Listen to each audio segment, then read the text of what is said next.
I'm at the Sydney Friedman Conference, which is our annual Liberty Conference, and I'm talking to Dr. Tanveer Ahmed about identity politics. So Tanveer, tell me a little bit more about identity politics. Claire, look, I think identity politics comes from a good place, and it was really about the recognition of the desires and the aspirations of groups in our community who were previously marginalised. So, be it blacks, gays, women. So that's where the history comes from, in a way. But I think what it's morphed into is something beyond that, where it's really about this almost primitive emotion and a kind of clamouring for recognition and demands in the public space, even when actual evidence of ongoing disadvantage for some of these groups do not exist. The risks of that are a very divided society, and not only a very divided society, part of the trend of identity politics is the elevation of subjectivity, personal testimony, and essentially feelings. That I desire this, I want this, and therefore it has some sort of significance. And the broader risk is this rise in subjectivity and the sidelining of reason at the expense of marginalised individuals or so-called marginalised individuals. Beyond that, what it also encourages all to be like marginalised individuals, because that's how you gain privileges in the public space. Yeah. And as a psychiatrist, do you notice competitive victimhood? So people compete to be victims and they use the language of victimhood to gain status. Absolutely. I mean, you look at some of these movements, say, be it like the men's rights groups, for example, that's a classic example where they felt they weren't necessarily being heard in the public space. They certainly, some of their demands are legitimate, and they thought the only way we can play this game, we have to play the game of victimhood. Otherwise, we're just not getting heard. So all groups have to compete. To what extent can I be seen as a victim before their demands are taken seriously? And what do you think about the rise of safety culture? So I would imagine that if people are paying constant attention to triggers and perceived threats or things that might hurt their feelings, then that might become a self-fulfilling prophecy. What do you think?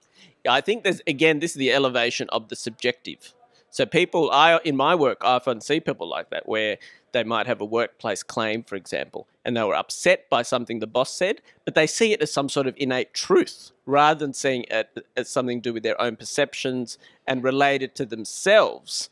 So this is a very big problem. Look, in a mental health space, it's not unreasonable. If I run a group and it's about sexual assault or something like this, it's reasonable for me to tell people that this is what it's about. It may upset.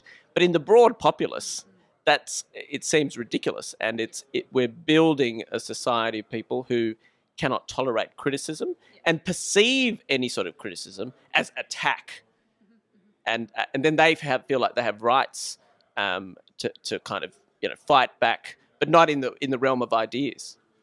And so, what do you think are the consequences of this kind of cultural development when we have the threat of Islamism and terrorism? So what I'm trying to ask is, what happens when Islamists take on victim identity politics and take on the language of safety culture and are not tolerant of disagreement or criticism? What happens then?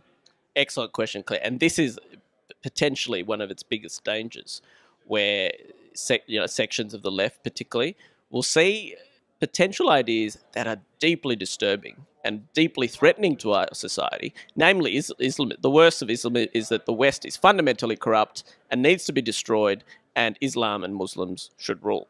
At the deepest level, that's what it's about. So then we have groups in our society that are almost allying themselves to that because they see, or they would like to see, Muslims as part of an oppressed class, much like gays and other minorities or women, and therefore they should be granted privileges. And their sense of hurt or humiliation is appropriate. It's legitimate. That's what some of these groups are saying. So at its worst, it completely denies real threats and delusional in some respects. So these are the dangers of the worst aspects of identity politics, which is potentially outright self-destruction. And lastly, I just want to ask about free speech and safety culture. So We've been seeing on university campuses in America, for example, that free speech is being clamped down on because it's being perceived as harmful and a danger to people's humanity or existence. Now, you're a psychiatrist. What do you think of those claims? This is this growing construction of vulnerability that we see, and overlaps with the victim culture because there's almost an element of status. We acquire status by talking about our pain or about our notion of victimhood. But the bigger issue is that it sidelines the idea that we're reasoned individuals, which is at the heart of our civilization. At the heart of our civilization is reason separate to God. That's at the fundamental basis of so many of our achievements, and we are steadily undermining it with all these trends. All right. Thank you so much for joining us, Tanveer. That was really enlightening for me. Thanks. If you like that video, please click like and subscribe.